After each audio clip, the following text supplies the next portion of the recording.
देखिए दिया है संख्या पद्धति यानी नंबर सिस्टम ठीक है, कक्षा 9 का गणित है, प्रश्नावली 1A का है। दिया है पहला सवाल कि 20 और 40 के बीच समस्त समधन पूर्णांक लिखिए। क्या दिया है? 20 और 40 के बीच यानी ध्यान रखना समधन पूर्णांक दिया है, यानी दिशा में सम कहा 20 और 40 के बीच में, न उससे अधिक न उससे कम, बल्कि बीच में दिया है। ठीक है, तो आइए उसको हम सिस्टम से नंबर लगा सवाल लगाते हैं। तो पहला नंबर दिया है 20 और 40 के बीच समस्त समधन पूर्णांक लिखेंगे, तो लिखेंगे समधन पूर्णांक, समधन पूर्णांक। ठीक है, इसके बीच में बोला तो क्या करेंगे 22, 24, 26, 28, 30, 32, 34, 36, 38। ये ध्यान दीजिएगा, ये क्या है 22, 24, 26, 28, 30, 32, 34, 36, 38 सम है क्योंकि 2 से कट जाएगा, और क्या है समधन पूर्णांक है, इसमें ऋण पूर्णांक नहीं धन पूर्णांक है। ठीक है, ये आपका आंसर हो गया। दूसरा दिया है कि 1 से 10 तक अभाज्य धन पूर्णांक। अभाज्य का अर्थ होता है ठीक है कि वो खुद की संख्या से कटे, ना किसी और से, ठीक है, बल्कि खुद से कटे। जैसे हम करें 2 हुआ, 3 हुआ, 4, 5, 6 कुछ भी लिख सकते हैं, लेकिन 2 में क्या है सम संख्या 2, 4 नहीं लिखना चाहिए। तो इसमें करना क्या है 2 से अगर 6 कट जाएगा तो क्या हुआ सम हो गया। 3 से 9 भी कट जाएगा, देखिए 3 और 9 विषम है, लेकिन 3 से 9 कट जाएगा इसलिए 9, लेकिन जो खुद के पहाड़ा से कटता है उसको अभाज्य धन पूर्णांक संख्या कहते हैं। जैसे 2, ठीक है, 3, 5, 7, 9 नहीं लिखेंगे क्योंकि 9 3 से कट जाएगा। अब क्योंकि 10 तक बोला है तो 10 तो 2 से कट ही जाएगा, तो ये हमारा आंसर हो जाएगा। ठीक है, आप इसको अच्छे तरीके से देख लीजिए, ठीक ना, बहुत ही छोटा सवाल है। दिया है कि 2a + 1 का क्रमानुयायी पूर्णांक बताइए। ठीक ना, इसमें क्या करना है 2a + 1 है ना, अब इसमें क्या करना है बराबर 0 कर दीजिए, 2a + 1 और इसमें +1 ऐड कर देंगे। ठीक है, मतलब इसके आगे वाली संख्या, तो 2a + 1 2 हो जाएगा बराबर 0, यही हमारा आंसर हो जाएगा। ठीक, नेक्स्ट सवाल है कि 2/3 का योगात्मक प्रतिलोम क्या होगा। देखिए प्रतिलोम का मतलब होता है उल्टा, प्रतिलोम का मतलब होता है उल्टा, अगर बुरा है तो भाग है, तो बुरा प्लस है तो माइनस है तो प्लस, ये प्रतिलोम का अर्थ हुआ। अयोगात्मक है तो भाई योगात्मक है, प्लस है तो क्या होगा, तो बोला गया है 2/3 बराबर 0, तो लिखेंगे योगात्मक प्रतिलोम, योगात्मक प्रतिलोम।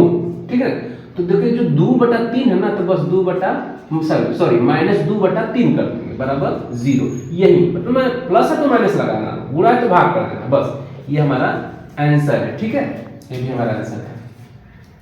नेक्स्ट दिया है कि -5 का गुणनात्मक प्रतिलोम लिखिए। ये -5 है तो -5 बराबर 0 कर दीजिए। अब गुणनात्मक मतलब देखिए प्रतिलोम का भी समझाया तो उल्टा होता है, अब गुणनात्मक यानी गुणा की क्रिया में है तो इसको भाग कैसे करेंगे, तो मान लीजिए हमारे पास यक्ष है, ठीक है, यक्ष है तो इसको हम या करके, ठीक है, जब पलटेंगे तो इसको या करके हम x/1 लिख सकते हैं, क्योंकि यक्ष के नीचे ना कोई संख्या ऊपर हो उसके नीचे कुछ भी ना हो तो इसको हम लिखते हैं a हमेशा। ठीक है, तो इसको हम लिख सकते हैं -5/1 लिख देंगे। अब इसको करना क्या है, लिखेंगे गुणात्मक प्रतिलोम। ठीक है, तो क्या करेंगे एक ऊपर माइनस जो करते हो एक ऊपर हो जाएगा 5 नीचे, यही हमारा आंसर हो जाएगा। ठीक है, नेक्स्ट है कि p + q और p - q की योगात्मक प्रतिलोम। प्रतिलोम का मतलब समझ ही रहे हैं, ठीक है, उल्टा अयोगात्मक मतलब प्लस है तो माइनस, माइनस है तो प्लस, तो लिखेंगे p + q और p - q। भाई ठीक है, हमारा सवाल हो गया, तो बस माइनस कर देना इसके आगे, भाई 2 पद है तो p + में q कोष्टक में हो जाएगा, और लिख दीजिए या फिर कामा लिख दीजिए, आपके ऊपर है, कोष्टक लगा के p - q हो जाएगा, इसके आगे बस माइनस, यही हमारा आंसर हो जाएगा। ठीक है, देख लीजिए अगर जो सवाल आपको समझ में नहीं आया है, ठीक है, इसको दोबारा पूछ सकते हैं। ठीक, उतार लीजिए। इसके बाद अगला सवाल देखिए, 7वां सवाल दिया है कि यक्ष के किस मान के लिए 5 गुणे कोष्टक में 3 × 2 बराबर 5 गुणे 3 गुणे यक्स कथन सत्य है। ठीक है, यानी कहने का मतलब है कि इसको मतलब ये सत्य होगा कि नहीं होगा, कौन सा कथन मतलब कौन सा कथन सत्य होगा, इसको हल करने को वो कौन सी संख्या आएगी जो कथन सत्य कर देगी। ठीक है, आइए इसको हल करते हैं।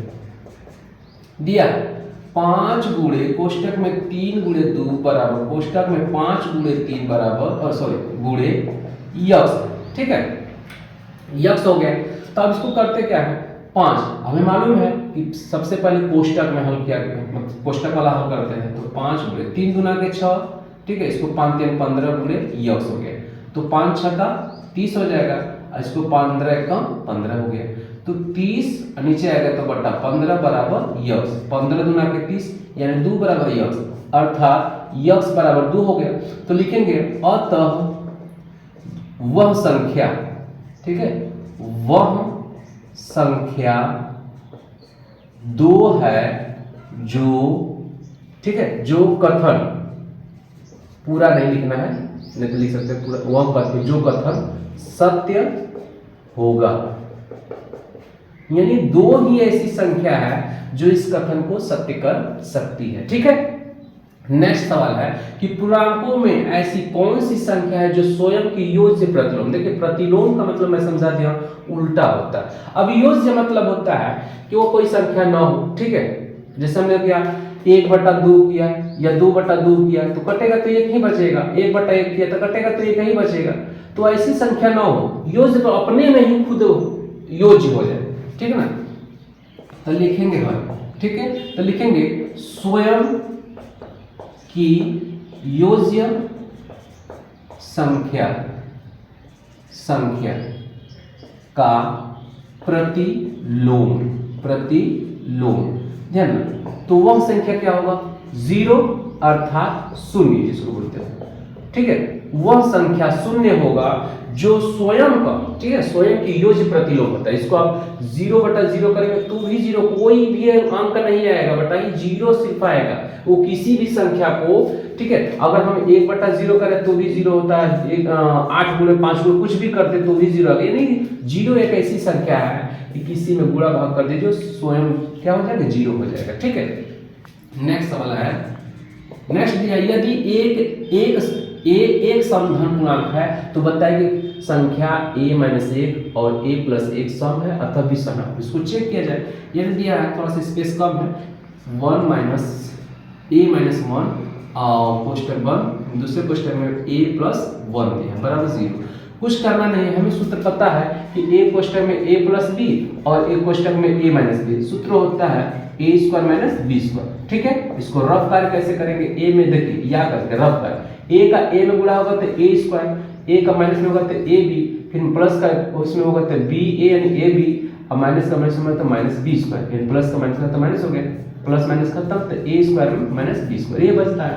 सेम यहाँ भी दिया है, तो a में a का गुणा करेंगे तो देख लीजिए मैं तोड़ के लिख पा रहा हूं, a का a में देखिए a गुणे a कर दीजिए, फिर a का गुणा +1 में करेंगे तो प्लस a गुणे 1 हो जाएगा।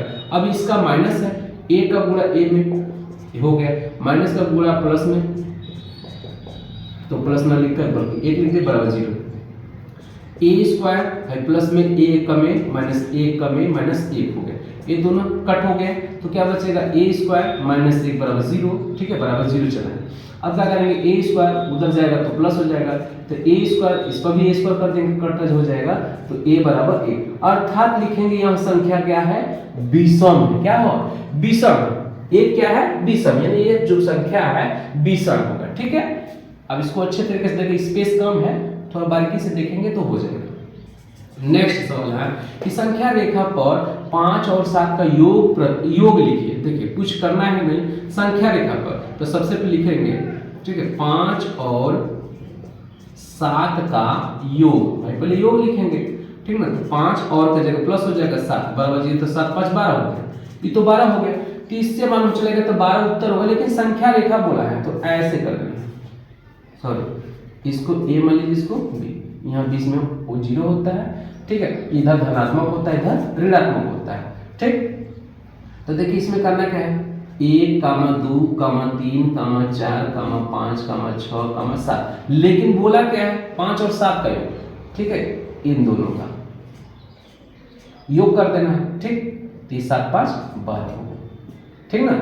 यानी 0 से निकलेगा ऐसे करके यहाँ, थोड़ा कट ऑफ ऐसा नहीं होता, ऐसे वाली चीज आप इस तरीके से बना लीजिए, ज्यादा हो गया, ठीक है। ऐसे करके हल्का से तीखा कर दीजिएगा ऐसे, ओ सॉरी, हो गया। यानी 12 हो गए, यानी 5 में और 7 को जोड़ेंगे तो 12 हो गए, ये नहीं है उत्तर 12 होगा, ठीक है। ये आंसर हो गया। आप इसको अच्छे तरीके से देख लीजिएगा, जो नहीं समझ में आएगा उसको पूछ सकते हैं, ठीक।